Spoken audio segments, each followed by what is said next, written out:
Il était une fois une huile essentielle, la camomille. Aujourd'hui, l'huile essentielle de camomille. Thomas vous dit tout. À quoi sert la camomille dans nos vies, Thomas? Alors, à beaucoup de choses. Dans un premier temps, c'est vrai que la camomille, ça évoque souvent les infusions à la camomille, des odeurs vraiment typiques de cette plante.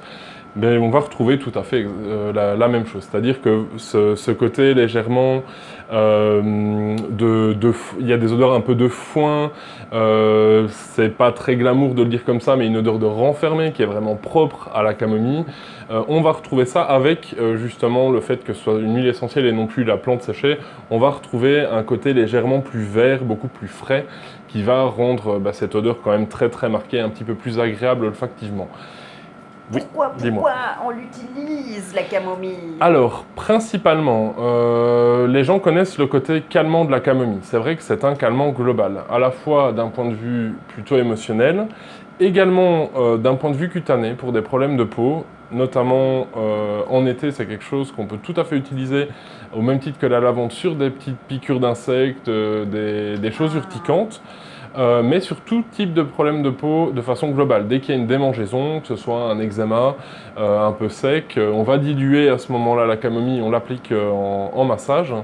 Et le massage reste aussi une des façons d'utiliser la camomille pour son côté relaxant. On va cibler les centres énergétiques, notamment les centres nerveux.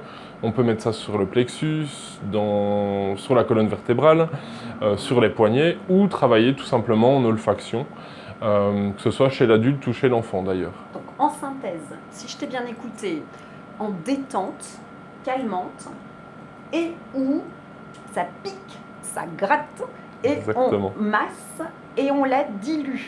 C'est Dans ça. ce cas, on dilue dans une huile neutre, toujours. Une huile neutre, c'est toujours bien. Pourquoi? C'est-à-dire, Parce qu'est-ce que que ça veut dire pour les gens qui... une huile neutre, ça reste une huile végétale. Si vous n'avez rien d'autre à la maison, vous pouvez toujours utiliser une huile d'olive, par exemple. Une huile d'olive de qualité, c'est pas mal. Bio de préférence. Ou amande douce, non? L'amande douce, ça reste le produit très connu dans l'aromathérapie. Amande douce et jojoba, c'est les deux huiles de base. Ouais. Effectivement.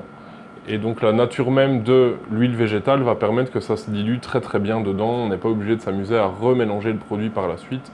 Une fois qu'on a fait notre mélange, ça reste stable. Camomille.